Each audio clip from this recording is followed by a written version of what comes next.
After it is done, you have to maintain contact. कल को अगर तालिबान, जैसा कि लगता है कि American will boom out of Afghanistan soon, तो अगर ये चले जाते हैं तो will be left high and dry. हमने तो अपने दोस्तों को, look at the American perception, कि वो कहते हैं, कॉन्टेक्ट ग्रुप ओबामा ने कहा कि Russia, China, Iran and India Afghanistan को सेटल करने के लिए इस्तेमाल होंगे। Saudi Arabia and Pakistan have been totally left out, जिसके बगैर ये काम हो ही नहीं सकता, पर्टिकुलरली पाकिस्तान के बगैर तो काम ही नहीं हो सकता। So Pakistan has been totally chucked out of the system. तो इन सब चीजों के बावजूद भी हमारा legitimate security, national long term interest उसके अंदर है। ये तो फिर इनको क्यों इतना एक्सेस यहाँ पाकिस्तान के अंदर मिला हुआ है बावजूद देखें, परवेज मुशर्रफ तो मैं समझता हूँ कि he was a bloody American surrogate, and that's why I fell apart with him from the beginning, although he was my student, he was my subordinate, it served under me, and I was like a role model for him in profession. और मुझे वो coat किया करता। Pakistan first तो उसका एक slogan था, Pakistan first means he himself first, he has proven. And what hurts me the most, इसका उसका हाई रेटरिक अपनी जगह, पाकिस्तान फर्स्ट और इस किस्म के slogan which didn't cut with the people of Pakistan by the way, लेकिन उसको अब छोड़ दीजिए। He turned out to be corrupt also, यानी of all the tragedies that surround him, one is के अभी गॉड एजवर रोड के ऊपर उसने $1 मिलियन से वर्थ का एक फ्लैट खरीद लिया हुआ। $1 मिलियन से तो कम तो नहीं होगा, 1.5 मिलियन का होगा, 2 मिलियन का होगा। कल परसों का इंटरव्यू था तो वो कह रहे थे कि वो ये मैं मानता हूँ कि मैंने खरीदा है, लेकिन अब मैं थोड़े से पैसे कमा रहा हूँ। वो लेक्चर्स कह रहे यहूदी दे रहे हैं पैसा उसको, हमको कहाँ दे रहे हैं उसको। जो शिमोन पेरेज उसके लिए अब now president, at that time foreign minister, 2003 में पढ़ लें आप। न्यूज वीक में इंटरव्यू में कहता कि as a Jewish boy I could never imagine that one day I will be going to bed praying for long life of Pervez Musharraf. Yes, he said. So he's a Jewish baby, he's not ours. Why don't you understand कि Jews brought him close to, और ये सारा खेल जो लगाया गया उसको लाया गया, डिलिबरेटली लाया गया और यहाँ के ऊपर आके इम्पोज किया गया उसे, एंड देन उसके अंदर जो शराइत रखी गई incidentally, I know that, I came to know first hand. मुझे तो लोग बताते रहते हैं, you know, I am quite well informed, I was that time more informed then.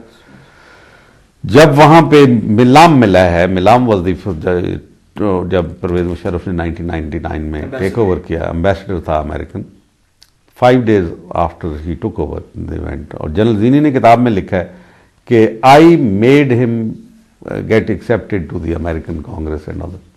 ये सारा एक खेल था, जो सेंट्रल सेंटकॉम उसको ला रही थी अपने पर्पस के लिए। तो उसमें जो शराइत उसने रखी, 4 शराइत, you will not call it martial law, you will continue to harp on democracy, that you will revert to democracy as soon, you will allow the courts to function, and you will talk about secular values rather than religious values. And one of the things, lo and behold, he was told, we know that you have been close to General Hamid Gul, you will not contact him, you will not let him be anywhere near the system. ये सारों के लिए हिदायत bye the वे चलती है मेरे लिए, मुझे मार्जिनलाइज किया जाए, मुझे जो भी यहाँ पे इंडिपेंडेंट पेट्रियाटिक पाकिस्तानी, देखो ना, पाकिस्तान का patriotism is inexorably link with the Islamic ethos of Pakistani nation. ये नहीं आप कह सकते कि पाकिस्तान को हम इस्लाम से अलग करके और फिर उसके बाद ये सारी, ना कायदे आज़म उस किस्म के सेकुलर थे ना ये वो। If secularism is tolerance, we accept it, I accept it, I am very tolerant myself. लेकिन मसला ये है कि मेरा ये ख्याल है कि जो ये इनटॉलरेंट मुल्लाज हैं, they are not secular, they are not Islamic. We are a modern Muslim country and that's final. Islam is modern. Let's not talk about it. When Islamic country means we are moderate. Absolutely. We are moderate. True. So moderation does not mean westernization. General साहब इसको छोड़ें, उस पे आए, वो जो 5 शराइत जो थी और उसके बाद ये 2002 में और 2008 के दरमियान में, क्या फिर ये सही है आपकी सारी बात सुनने के बाद ये कहना या इस कंक्लूजन पे पहुंचना कि we were taken for a ride by the Americans. No no, India- we have rented the country out to, देखे ना ये, इसके ऊपर मैं उसी वक्त भी कहा, Let's be straightforward. जो मुझे नाराज मैं इसी पे हुआ कि 2001 में मुझे इसने बुलाया परवेज मुशर्रफ ने कंसल्टेशन के लिए। I refuse to go. मैंने कहा पहली बात तो यह है कि ऑन प्रिंसिपल आप जब कंसल्टेशन के लिए बुलाते हैं तो पहले बुलाते हैं, before you take the decision. You taken the bloody despicable decision already, now you want me to come. मैं नहीं आऊंगा। बहुत इन्होंने जोर लगाया मुझे, बहुत, मेरे पास DGISI उस वक्त महमूद थे, वो आए कि sir you were not there and we will not sell. I said look whatever has happened is I know you are. उन्होंने कहा नहीं आप देखते जाएं, हम we will draw a line of no penetration. But where is that line of no penetration? He promised, he told me, ask him. उसने मुझे कहा, brought a message from Pervez Musharraf, tell him के we have A line of no penetration.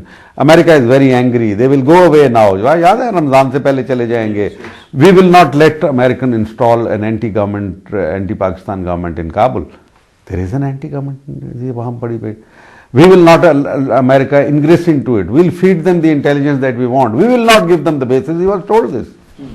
I was told this कि आप ज़्यादा ना इसके ऊपर करें, because your voice is heard in the institution and it will create ripples there in the institution. I didn't want to hurt them. This is my darling institution. It's मेरे लिए तो बहुत ही my after Pakistan my second love is my army. तो मैं तो ये नहीं करना चाहता था मैं तो, लेकिन मुझे ये बताया गया कि they will be line of no penetration. हम इसको फौज में इस्तेलाह में कहते हैं कि इससे पीछे नहीं जाएंगे। तो मैंने कहा गुड, अगर आपने ये किया, now try to raise your head for God sake. लेकिन मैंने उस वक्त भी कहा कि ये कौम को बेच दिया आपने। जैसे अल्लामा इकबाल ने कहा कि दहकान व किश्त व बाग व बयाबां फ़रोख्तन कौम फ़रोख्तन दो छे अर्ज़ां फ़रोख्तन। आपने दहकान भी बेच दिया, हमारा खेत भी बेच दिए, बाग भी बेच दिए, और आपने कौम को बेच दिया और इतना सस्ता बेच दिया। खुदा के बंदे, अब कहता है कि I should have demanded $20 billion a year from the Americans. You bought your only uniform, tenure in uniform, nothing else. तो तुम कहते हो सबसे पहले पाकिस्तान। अब बताओ, your own word you are saying कि $20 billion मुझे उनसे मांगना चाहिए था। यानी मैं कौम को रेंट करता तो कम से कम $20 billion के लिए, लेकिन तुमने किसके लिए किया? तुम सबसे पहले अपनी जात को देखा। You are the most horrible character that Pakistan has ever had in its history. बहुत पहले भी डिक्टेटर गुजरे, उन्होंने भी बड़ी गलतियां की। None of them is कोई ना वो, लेकिन तो जो उसने जुर्म किए हैं, जो जुल्म किए हैं पाकिस्तान के ऊपर, वो हमें रिवर्स करने में हमें बहुत दुश्वारियां होंगी और बहुत खून हमें बहाना पड़ेगा, बड़ी तकलीफें उठानी पड़ेंगी। और कर रहे हैं हम ऑलरेडी। पाकिस्तानी मिलिट्री जनरल साहब मतलब इन्हीं गलतियों की वजह से बिसीज्ड है एक तरह से मुख्तलिफ जगहों से। जमहूरियत हमारी इस्तेमाल हो रही है। वाई मिलिट्री, हमारे सारा मुल्क बिसीज्ड है ना, पूरी कौम बिसीज्ड है। हाँ, लेकिन first target is the military, because if they get to the military they can manage the. देखिए उनके टारगेट्स बड़े क्लियर हैं। डी इस्लामाइजेशन, जब शरीयत का नाम लेते हैं तो वो बिल्कुल बर्दाश्त नहीं करेंगे, क्योंकि इन देयर परसेप्शन, बेचारा सूफी मोहम्मद तो वो यही समझता है कि शरीयत मीन्स लीगल जस्टिस मिले, not by Anglo Saxon law but by Islamic law, which is quick and which is easy and which is fair, simple. और स्मॉल कॉजेज में, बड़े कॉजेज में भी नहीं, ऐसी नहीं कि मर्डर के अंदर हो, छोटे छोटे कॉजेज के अंदर कोई किसी की भैंस उठा के ले गया, कोई गया, उसी वक्त फैसला हो गया। वो तो हमारी ज़रूरत है, आम आदमी की तो यही ज़रूरत है बेचारे की, उसकी क्या ज़रूरत है।